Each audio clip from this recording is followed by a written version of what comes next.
In this video, we're going to talk about a technique in calculus called related rates. So these are problems which we now have the tools to solve. Okay, so related rates problems involve three or more variables. There's an independent variable, and that's usually time. And usually the independent variable doesn't show up in your equations, but it's there, right? So things are changing with respect to time. And then there are two or more dependent variables which depend, for example, on time.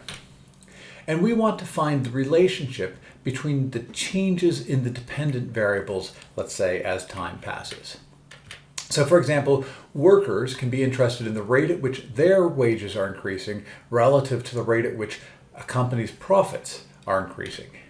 And we might know the rate at which the workers' wages are increasing over time, and we might know the rate at which profits are increasing over time, but we want to know the relationship between wages and profits rather than just simply wages in time and profits in time. Now, the approach to these problems is going to be one, identify relevant variables. Identify those whose rates are given and those whose rates are to be found. We want to write equations relating the information and express the rates, known or unknown, as derivatives. And then we implicitly differentiate the equation found in the previous step. Very often, like I said, say, for example, time does not show up in the equations at all, but we're differentiating with respect to time, so we'll see that. And then we have to solve for the correct rate.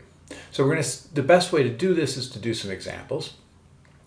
And we'll work through a couple of examples in this video, and we'll work through more in class. Now, one thing to be noted as we get into this, as you saw sort of from the previous slide, these are word problems, right? These are problems where you're given text and you need to find equations and work from there. Okay, so suppose for a company manufacturing flash drives, the cost and revenue equations are given by cost equals 5,000 plus 2x, revenue equals 10x minus 0.001x squared, and production x is a week's worth of flash drives. If production is increasing at a rate of 500 flash drives per week, when production is 2,000 flash drives, find the rate of increase in both cost and revenue. Okay, so we're going to work through this in the slides. What do we know? We know, and again, when I solve these problems, I tend to write down everything I know. We know that production is 2,000 flash drives. We know, because of that, we know the costs are 9,000 and the revenue is 16,000, right? We just plug 2,000 into our formulas and that's what we get. We know that production is increasing at a rate of 500 per week, or written mathematically, dx dt equals 500.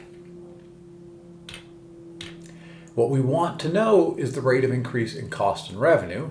Mathematically, we want to know the rate of increase dc dt and dr dt.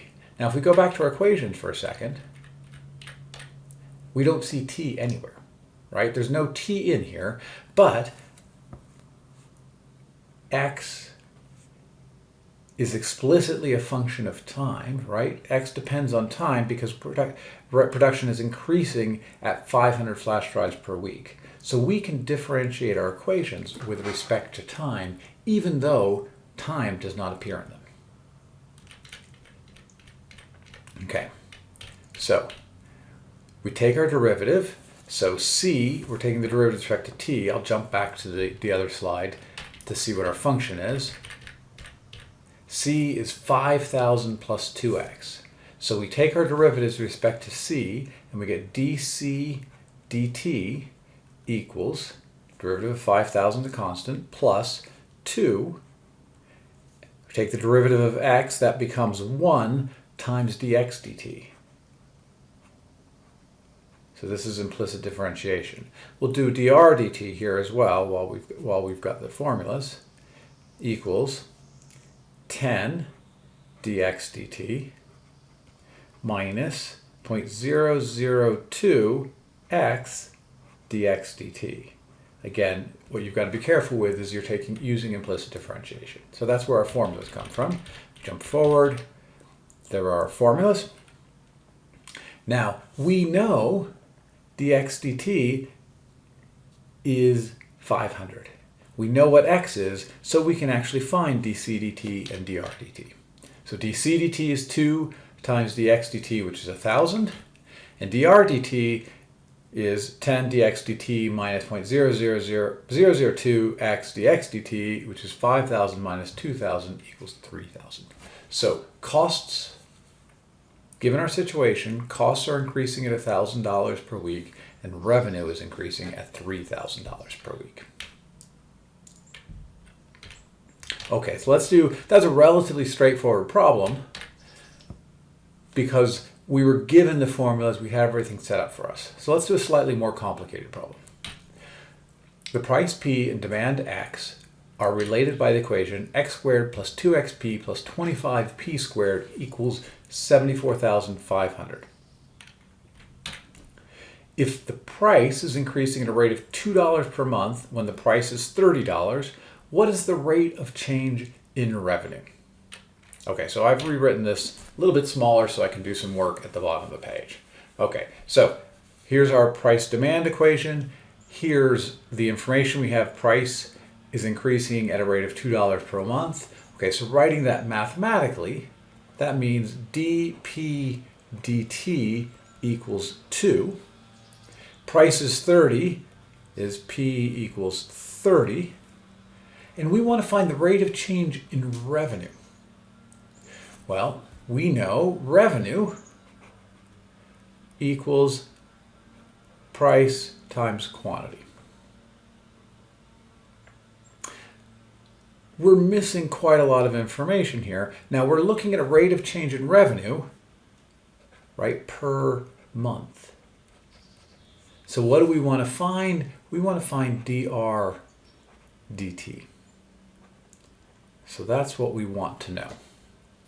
Well, we've got an equation for r, so we might as well take the derivative of this equation with respect to t so that we can get dr dt. So let's do that. So dr dt equals, now again, remember p and x are both equations of time. All right, so the derivative of p is going to be dp dt times x plus p times dx dt. Okay, so there's our equation. So if we knew all of that information, we've got 4 different things we need to know. If we knew all this information, we could plug it in and find dr dt. We know p, we know dp dt, so we know this one, and we know this one. We need to find x, and we need to find dx dt. So those are the missing variables. Okay, well, the one piece of information we haven't used yet is our equation, right? This equation relates x and p. Okay, well, we know, if we know p is 30, if we know p, we can find x. So let's start there.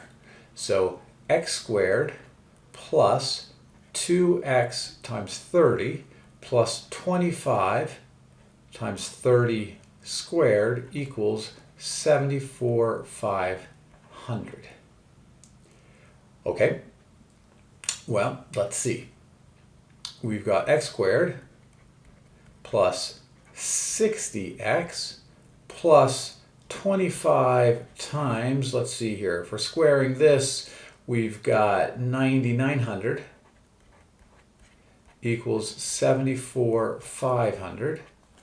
So x squared plus 60x plus, and let's just use a calculator to make our lives easier.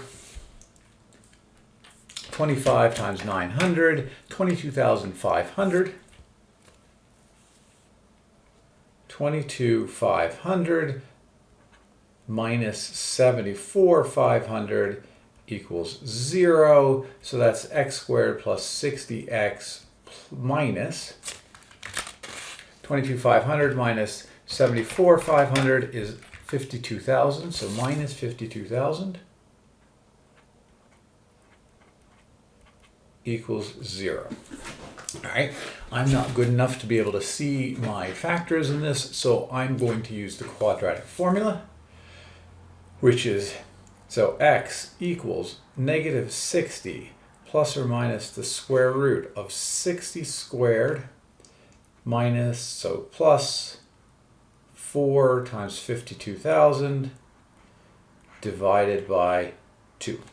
All right, so 60 squared plus 4 times 52,000, 60 times 60 plus 4 times 52,000, 211,600, which is square root. Very nice, 460.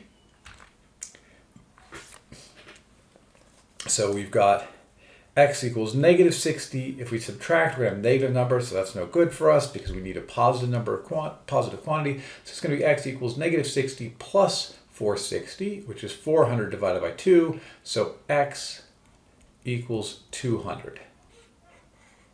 So when price equals 30, quantity equals 200. So we've got x, that's equal to 200. And now we need dx dt. Well, dx dt, let's do it here. How about? We've got this equation. We can use implicit differentiation to find dx dt. So if we take the derivative, we're going to get, let's just give ourselves some space.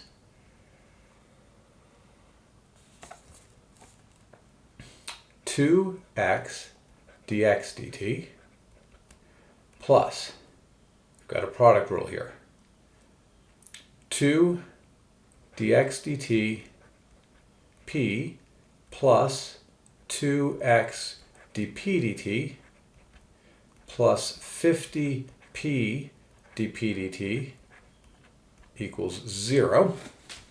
Okay, we know what x is, we know what, well, we might as well solve for dx dt here, right? We know what dp dt is, we know what x is, we know what p is, so we're going to be able to just put numbers in once we get this. So we'll take the terms with dx dt, put them on one side, so factoring out dx dt, we get a 2x plus 2p equals, looks like we got negative here, negative 2x plus 50p dp dt.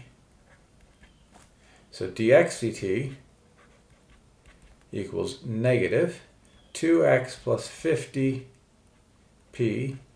divided by 2x plus 2p dp dt. Okay, so there's our equation for dx dt. We know p, dp dt, and x, so we can solve. So dx dt equals negative 2 times 200 plus 50 times 30 divided by 2 times 200 plus 2 times 30 times dp dt, which is 2. So this is 1500 plus 400, so that's negative 1900 divided by 460 times 2. So let's pull up a calculator again. Negative 1900 divided by, what was it, 460 times 2, 451.73. That's negative 451.73. So that seems like a big number. I don't think I got that right. Let's just check it again. 1900 divided by 460 times 2. Yeah, 8.26. That sounds better. Negative 8.26. So as prices are going up by $2, demand's going down by 8.26 units. So now finally, going back to our equations, we now have all of our information, so we can plug in dr dt equals dp dt, 2 times x, which is 200, plus p, 30, times negative 8.26. Okay?